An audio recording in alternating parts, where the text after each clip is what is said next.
How to update YouTube app. Hi everyone, welcome back to our channel. This is Rose and I'll guide you to update YouTube app to the latest version. Without further ado, let's get started. First of all, you simply need to open Play Store or App Store depending upon your device. Proceed by tapping on the search icon at bottom right corner and tap search bar at top of your screen and type in YouTube. And once you get YouTube app, you must see update button if there is any. If there is update button, tap update and then update to the latest version.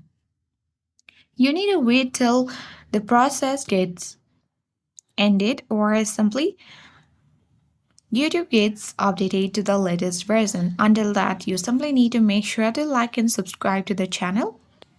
And once your app is up to date, you can easily launch YouTube and then get the latest features enjoyed. So that's all for today. I hope this guide was helpful.